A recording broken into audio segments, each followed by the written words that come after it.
raconter l'histoire du colibri. Un jour, il y eut un immense feu de forêt.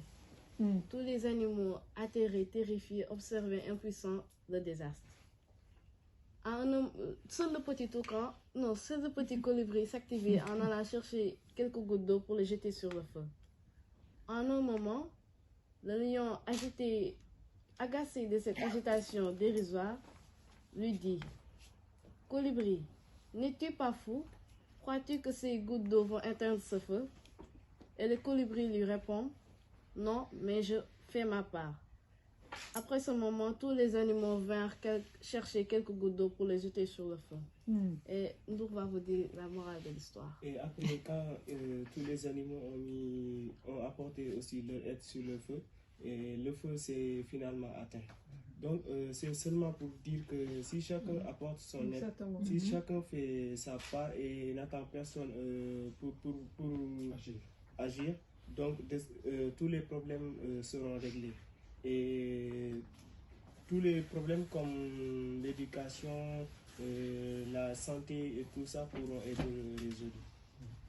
Très intéressant. Moi, je vois au moins des messages pour nous, même des messages à partager à travers l'UNESCO avec tous les différents parties prenantes.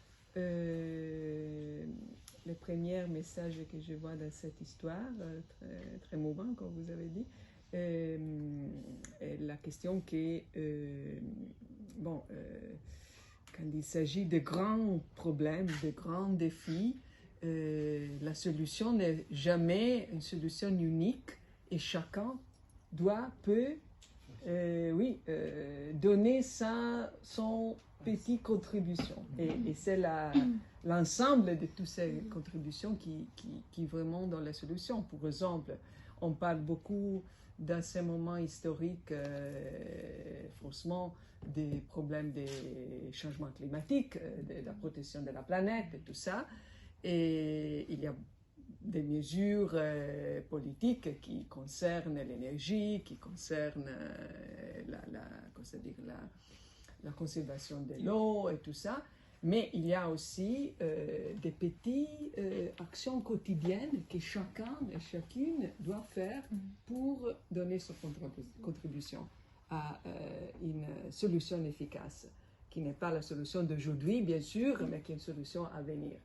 Et c'est pour ça que l'UNESCO a, depuis le début de toute la discussion dans l'ONU sur les changements climatiques, a relancé avec un grand passion et solide base de données, le rôle de l'éducation pour les changements climatiques et tous les défis environnementaux. Et le dernier message que je vois dans votre histoire du colibri est que quelle soit la solution, il faut la partager.